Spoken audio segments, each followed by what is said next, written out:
अस्सलाम वालेकुम दोस्तों, कैसे हैं आप सब लोग? ठीक है, उम्मीद करता हूँ आप सब लोग खैरियत से होंगे।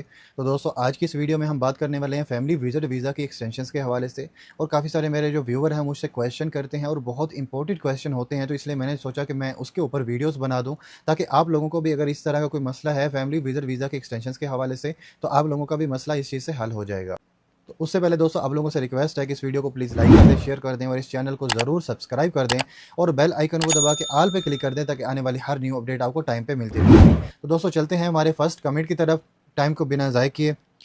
सबसे पहला कमेंट जो है दोस्तों, एसएम तनवीर भाई का है, आप स्क्रीन के ऊपर भी देख सकते हैं। सुना है पहली बार वीज़ा ख़त्म होने पर 15,000 जुर्माना होगा, और ये भाई बोल रहे हैं कि मेरे फैमिली के 3 मेंबर है और मैंने सुना है कि वीज़ा ख़त्म होने पर पहली बार जुर्माना जो है वो 15,000 तक हो सकता है। और 3 मेंबर हैं, क्या मुझे तीनों का 15,000 होगा इकट्ठा, या फिर अलग-अलग तीन तीन लोगों का 15,000 जुर्माना होगा, मतलब टोटल 45,000 होगा, या फिर 15,000 ही सिर्फ होगा तीनों का? तो मेरे भाई, आपका जो फैमिली के 3 मेंबर हैं, तो आपको तीनों को ही अलग-अलग जुर्माना होगा, इकट्ठा नहीं होगा। मतलब 15,000 जुर्माना है तो टोटल 45,000 ही होगा आप लोगों को। तो उसके बाद जो कमेंट है वो भी तनवीर भाई का ही है। वो बोल रहे हैं कि सर, मेरी फैमिली विजिट वीज़ा जो है वो 17 मार्च को ख़त्म हो रहा है। वो बोल रहे हैं, मैं जानना चाहता हूँ कि वीज़ा ख़त्म हो जाता है और हम 5 साल तक रहेंगे, मतलब ये बोल रहे हैं कि 5 साल तक अगर हम ओवर स्टे करेंगे, इलीगल हम यहाँ पे रहेंगे, तो हमें कितना जुर्माना हो सकता है? मेरे ख़ानदान के 3 जो है फैमिली मेंबर हैं। तो मेरे भाई, ये बहुत बड़ा गलत फ़ैसला है आपका। अपनी फैमिली को जो है आप मुश्किल में डाल सकते हैं, बहुत बड़ी मुश्किल में डाल देंगे, 100% ये कन्फर्म बात है। क्योंकि अगर 2-4 दिन 5 दिन आप ओवरस्टे होता है आपका, तो आप ये बहाना लगा सकते हैं कि हमें जो लास्ट डेट का पता नहीं चला है, तो उस सूरत में आपको जो है 15-15 हज़ार जुर्माना होगा। अगर टाइम जो है ज़्यादा हो जाएगा, 1 हफ़्ता या 2 हफ़्ते या 1 महीना, तो इतना भी होता है, तो वो फिर आपको जानबूझ के ओवरस्टे करने का आपके ऊपर वो जो है कानून लागू होगा उस चीज़ का, और आपको जो है जुर्माना बढ़ेगा आपका। मतलब 15,000 है, तो आपका जुर्माना 25,000 या 50,000 या फिर इससे भी ज़्यादा जुर्माना होगा एक फ़र्द का। और उसके बाद जो है जो जेल की कैद होगी वो भी अलग होगी, उसके बाद आपको ब्लैक लिस्ट भी कर दिया जाएगा। और सिर्फ आपके फैमिली मेंबर को नहीं, वो जो स्पॉन्सर होगा, यानी कि आप अगर स्पॉन्सर हैं तो आपको भी साथ ही जुर्माना भी होगा, और साथ आपको जेल भी होगी, और उसके बाद आपको ब्लैक लिस्ट भी कर दिया जाएगा। आपको हमेशा के लिए यहाँ से भेज दिया जाएगा, डिपोर्ट कर दिया जाएगा। तो ऐसा कभी भी मत करें, बिल्कुल भी कोई भी ना करे। ये बहुत बड़ा गलत फैसला है। अगर कोई आपको इस तरीके से कोई गाइड करता है तो उसकी बात बिल्कुल मत माने। उसके बाद दोस्तों, हमारा नेक्स्ट जो कमेंट है वो बोल रहे हैं कि मेरा वीज़ा जो है 25 मार्च को एक्सपायर हो रहा है, और मेरी जो है वो ये 6 मंथ हो चुके हैं और एक्सटेंशन दोबारा हो सकती है। तो दोस्तों, अभी तक जो एक्सटेंशन ओपन है और आपकी हो सकती है एक्सटेंशन अभी सिर्फ 3 अप्रैल तक, इससे ज़्यादा एक्सटेंशन अभी किसी की नहीं हो रही है। लेकिन 25 मार्च को आपका वीज़ा एक्सपायर हो रहा है। अगर 25 मार्च तक एक्सटेंशन ओपन रही तो आपका वीज़ा एक्सटेंड हो जाएगा 3 मार्च तक। अगर 25 मार्च तक एक्सटेंशन जो है क्लोज़ हो गई तो फिर नहीं हो सकेगा, चाहे आप जवाज़ात चले जाएँ, चाहे आप ऑनलाइन ट्राई करें, तो फिर कुछ नहीं हो सकता, फिर आपको वापस जाना ही पड़ेगा। उसके बाद नेक्स्ट कमेंट है वो है हमारे तसव्वुर बुखारी भाई का। वो बोल रहे हैं, सलाम, अभी वीज़ा पर जो है वो 2 कंडीशन है। ये बोल रहे हैं कि फर्स्ट कंडीशन वो ये है कि last date of departure is 3 April. उसके बाद जो है सेकंड जो कंडीशन वो बता रहे हैं वो ये है कि not permit to perform Hajj enter और stay in Mecca from 18 April to 31 May. तो इसका जो है उर्दू में सादा सा मतलब है वो ये है कि भाई, जो लास्ट डेट है फैमिली विजिट वीज़ा वालों के लिए रवानगी की वापस जाने के लिए, वो है 3 अप्रैल। इसमें यही बताया गया है। और उसके बाद जो दूसरी कंडीशन बताई गई उसमें ये बताया गया है कि कुछ लोग ऐसे भी हैं जिनका जो फैमिली विजिट वीज़ा की एक्सटेंशन के जब होने के बाद उनको डेट जो है वो ज़्यादा मिली है, यानी कि उनको जो एक्सटेंशन जो 3 अप्रैल का रूल लागू हुआ था, उससे पहले ही कुछ दिन पहले, 2-4-5 दिन पहले उन्होंने एक्सटेंशन की है, और उनका जो है वो 3 मंथ का वीज़ा था या फिर उनका 2 मंथ का वीज़ा था। तो इस हिसाब से उनकी एक्सटेंशन जो है उनको ज़्यादा डेट मिली थी। तो उस हिसाब से वो बता रहे हैं कि किसी भी वीज़ा वाले जो हैं वो मक्का में दाखिल नहीं हो सकते विदाउट हज परमिट। अगर उनके पास हज का परमिट है तब ही वो दाखिल हो सकते हैं। 18 अप्रैल से लेकर 31 मई तक ये जो दिन है, इसमें मक्का में दाखिल नहीं हो सकते हैं आप हज के लिए। अगर आपके पास परमिट है तो ही आप वहाँ पे जा सकते हैं, वरना हज के अलावा किसी को भी वहाँ मक्का में दाखिल नहीं होने दिया जाएगा। इसका मतलब यही है।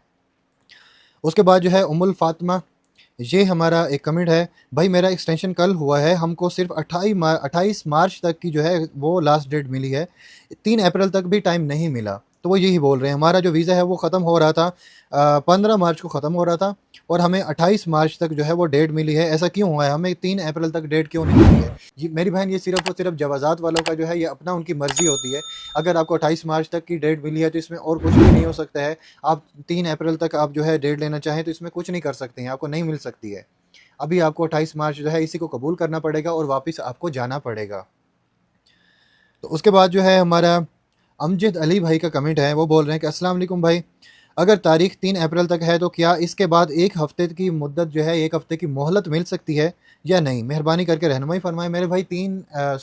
जो 3 अप्रैल के बाद जो है लास्ट डेट है, उसके बाद 1 हफ़्ते तक मोहलत नहीं मिल सकती है। 3 दिन का ग्रेस पीरियड होता है, वो भी उस सूरत में होता है अगर आपकी लास्ट डेट जो है वो 3 अप्रैल है, तो 3 अप्रैल को ही आपकी टिकट है और किसी भी वजह से आपकी जो फ़्लाइट है वो कैंसल हो जाती है। तो आपको 3 दिन का ग्रेस पीरियड मिल जाता है ताकि आप 3 दिन के अंदर वापस आप अपने मुल्क चले जाएँ। अगर 3 दिन से ज़्यादा टाइम हो जाएगा तो फिर आपको जुर्माना होगा, और 1 हफ़्ते तक की तो ये पॉसिबल ही नहीं है कि 1 हफ़्ते तक की मोहलत आपको मिल जाए, तो ऐसा बिल्कुल नहीं होगा। उसके बाद है हमारा मोहित इमरान भाई हैं, एक्सटेंशन किस डेट तक हो रही है? मेरे भाई एक्सटेंशन जो है वो 3 अप्रैल तक हो रही है इस टाइम पे। 3 अप्रैल से ज़्यादा किसी के लिए किसी का भी वीज़ा है वो एक्सटेंड नहीं हो रहा, ये तो सबको पता है। उसके बाद जो है हमारा एक और कमेंट है, वो है हमारा वीज़ा 19 मार्च को एक्सपायर हो रहा है और वो टाइम ईद की वेकेशन स्टार्ट होगी, तो क्या मैसेज आने से पहले हम ट्राई कर सकते हैं एक्सटेंड करने के लिए? तो मेरे भाई आपका वीज़ा जो है वो 19 मार्च को एक्सपायर हो रहा है, तो वो एक वेकेशन है, उसमें आप ग्रेस पीरियड भी ले सकते हैं इन दिनों में, लेकिन बेहतर मशवरा ये है ग्रेस पीरियड ना ही लें, आप चले जाएँ वापस, कि वो ग्रेस पीरियड आप ले लेंगे, अभी हालात कुछ ऐसे हैं, बाद में फ़्लाइट आपकी फिर भी कैंसिल हो जाए ग्रेस पीरियड के बाद भी, तो आपको फिर जो है वो अब जुर्माना देना पड़ेगा। तो ऐसा ना करें।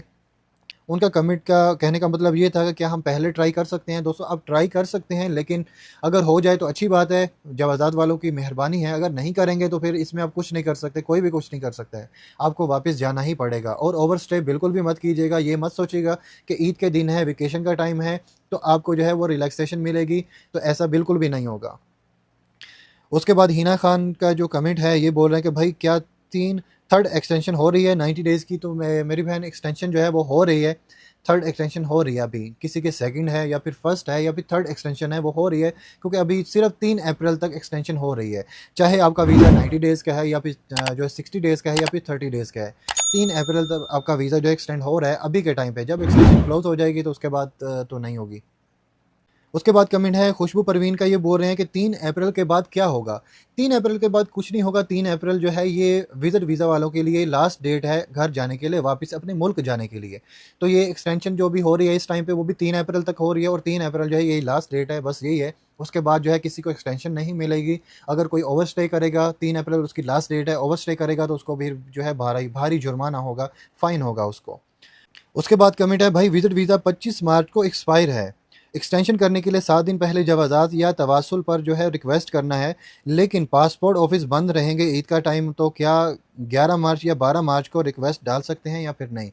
भाई आप ट्राई ज़रूर कर सकते हैं, इन दिनों में ट्राई ज़रूर कर सकते हैं पहले आप अपनी एक्सटेंशन के लिए, लेकिन अगर हो जाए तो वही जवाज़ात वालों की मेहरबानी है, अगर नहीं होगा तो फिर इसमें कोई भी कुछ भी नहीं कर सकता है। तो आप ट्राई ज़रूर कर सकते हैं, अगर हो जाएगी तो बहुत अच्छी बात है, लेकिन होगी सिर्फ 3 अप्रैल तक, इससे ज़्यादा नहीं होगी।